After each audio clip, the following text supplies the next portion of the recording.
Projection!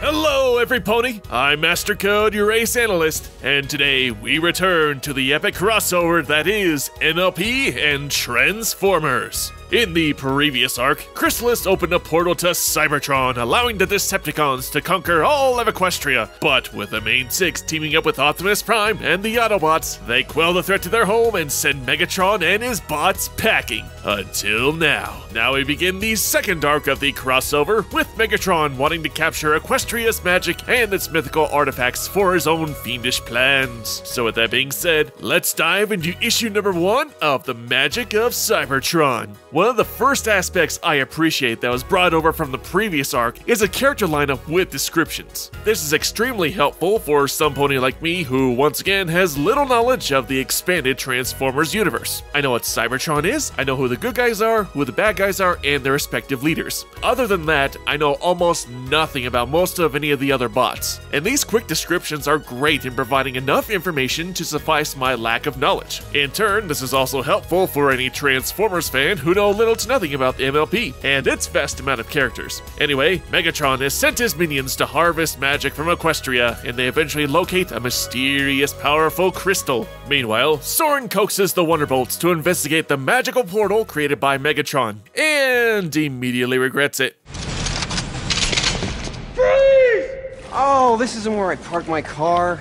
Your elite flyers of Equestria, folks. I love how the Decepticons steal Vinyl and Octavia's stage with them still on it, apparently since it has a strong magical reading. Twilight and the rest of the girls fly through and accidentally zap the foreboding crystal, which turns out held the last remnants of a newly reinvigorated King Sombra. Apparently he's been regathering his essence since he was last destroyed, and yeah, I know it doesn't make much sense, but hey, it's a one-off series and we needed some reason to bring him back. Whatever. It's a comic about magical talking ponies facing off against giant robots.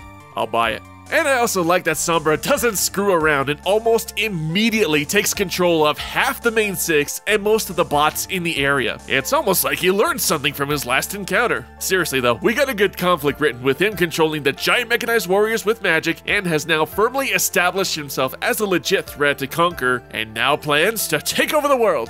Of course! With the future of Cybertron at stake, the Autobots and Decepticons will have to now work together. Oh no! Can two fighting robot factions work together without driving each other crazy?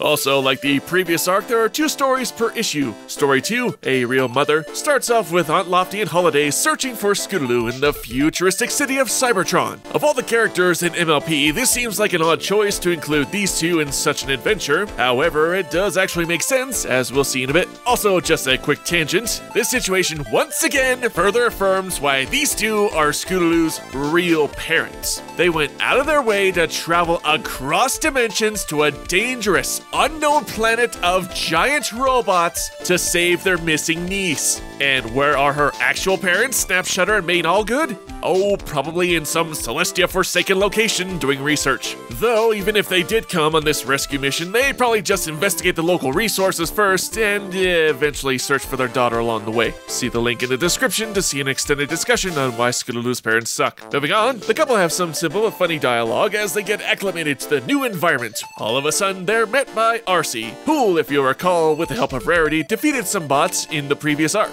And along with her is her gal Greenlight. So I went ahead and did some research, and by research I checked a couple wiki articles, and apparently they are actually an established couple, which now makes sense as to why Lofty and Holiday are one of the character focuses in the story. The dialogue exchange between the two ponies and bots is short but fun, when all of a sudden they are under attack by Murder King. Hi. The battle begins, and another aspect that's carried over well from the previous arc is the fact that not only is there even screen time between both franchises, but also that the ponies actually assist and provide legit help despite their comparatively smaller size. As ridiculous as the notion is of roping a giant robot with yarn is, for these two mares, it's still pretty badass and brave of them. The action scenes are well paced and easy to follow from panel to panel, and overall we get a fun, creative battle sequence with the bots and the ponies stringing up the monster mech and tossing him away. Also, here's Scootaloo riding a scooter amongst other Autobots. I have nothing else to add to that, other than that image is pure awesome. And so we conclude issue 1 with everyone taking a relaxing break after a job well done. Overall, like the previous arc, this crossover continues to be ridiculously awesome. Yeah, Samba's revival is just a hoof wave away of the writers, but otherwise, it's good to see him in the villain spotlight once again and thoroughly establish his dominance. Cybertron as Magic is of course the main story, but the side story with the aunts, Arcee and Greenlight, was a fun little outing, making the comics so much more enjoyable. I highly recommend it, and I look forward to the rest of the series. Well, that's it for today, guys. Until next time, and see ya!